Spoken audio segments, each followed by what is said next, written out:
saya Yuvita Mendepa, saya dari Fakultas Ekonomi Prodi Manajemen. Kali ini saya akan membahas tentang hakikat ragam bahasa.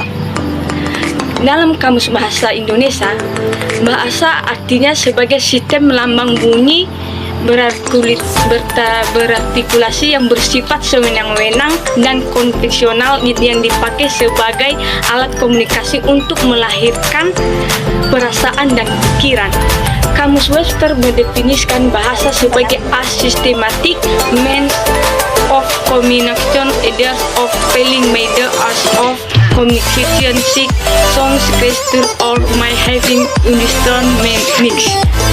Persamaan dari kedua pengertian di atas, alat komunikasi antar manusia, pengungkapan pikiran dan perasaan menggunakan simbol-simbol komunikasi baik yang berupa suara, gestur, sikap badan, atau tanda-tanda berupa tulisan.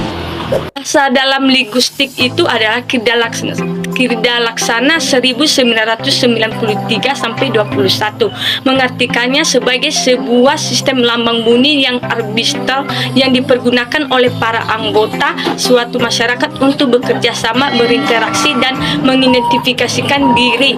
Pei dan Gaynor 1975 sampai 119 mengatakan bahwa bahasa adalah a system of communication by sound, the throat of organs of speech and hearing among human beings of certain group of community using vocal symbol processing arbitrary conventional meaning. Hakikat bahasa-bahasa itu sistematik. Sistematik artinya beraturan atau berpola bahasa, memiliki sistem bunyi dan sistem makna yang beraturan. Nah, bahasa itu memasukkan arbitrator. Mana suka atau arbiter adalah acak bisa muncul tanpa alasan. Kata-kata sebagai simbol dalam bahasa bisa muncul tanpa hubungan logis dengan yang disimbolkannya. Bahasa itu vokal. Vokal dalam hal ini berarti bunyi bahasa mewujud dalam bentuk bunyi. Bahasa itu simbol. Simbol adalah lambang suatu, bahasa juga adalah lambang sesuatu. Bahasa itu mengacu pada dirinya sesuatu disebut bahasa jika ia mampu dipakai untuk mengenakan bahasa itu sendiri. Bahasa itu manusiawi. Bahasa itu manusiawi dalam arti bahwa adalah kekayaan yang hanya dimiliki umat manusia. Bahasa itu komunikasi. Fungsi terpenting dan paling terasa dari bahasa adalah bahasa sebagai alat komunikasi dan interaksi. Nah, unsur-unsur dasar bahasa yaitu fonem. Fonem adalah unsur terkecil dari bunyi ucapan yang bias digunakan untuk membedakan arti dari suatu kata. Morfem adalah unsur terkecil dari pembentukan kata dan disesuaikan dengan aturan suatu bahasa.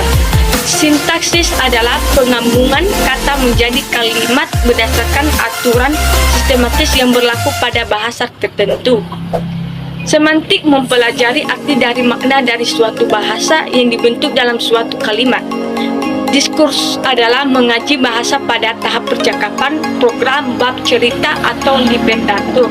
Variasi bahasa terjadinya variasi bahasa. Kerr dan Augustina 2004 mengatakan bahwa variasi atau ragam bahasa dilihat sebagai akibat adanya keragaman sosial, penutur bahasa, dan keragaman fungsi. Lanjut, bahasa juga identitas suatu bangsa yang digunakan untuk berkomunikasi dengan bangsa lain, di mana setiap bangsa memiliki bahasa yang berbeda-beda dengan ciri khas dan asal-usul masing-masing. Begitu juga dengan ciri khas dan asal-usul masing-masing. Begitu juga dengan bahasa Indonesia. Sejarah bahasa Indonesia sendiri tidak lepas dari bahasa Melayu. Bahasa Indonesia sangat dinamis sehingga menghasilkan kosakata baru dari penciptaan dan penyerapan bahasa daerah maupun asing. Salah satu bahasa yang datang dari luar adalah bahasa Inggris, di mana bahasa Inggris adalah bahasa internasional yang digunakan sebagai komunikasi antar bangsa. Sehingga tidak heran banyak orang yang belajar untuk menguasai bahasa Inggris. Hal ini bertujuan agar mereka tidak buta akan menyampaikan informasi yang ada di dunia. Meskipun mempelajari bahasa Inggris penting, akan lebih baik jika kita sebagai warga negara Indonesia tetap menjaga, melestarikan, dan memudayakan bahasa Indonesia. Untuk lebih memperdalam bahasa Indonesia, kita harus mengetahui sejarah bahasa Indonesia dan perkembangannya hingga saat ini, di mana bahasa Indonesia menjadi bahasa pemersatu penduduk Indonesia yang sangat beraneka ragam. Sejarah bahasa Indonesia tidak berhenti begitu saja, karena perkembangannya di Nusantara semakin pesat, apalagi dengan sifat terbukanya membuat bahasa Indonesia menyerap kata-kata diri dari bahasa lain, baik bahasa daerah maupun asing. Bahasa Indonesia mengalami penyempurnaan dalam ejaannya. Demikian pembahasan saya dari Ragam Hakikat Indonesia.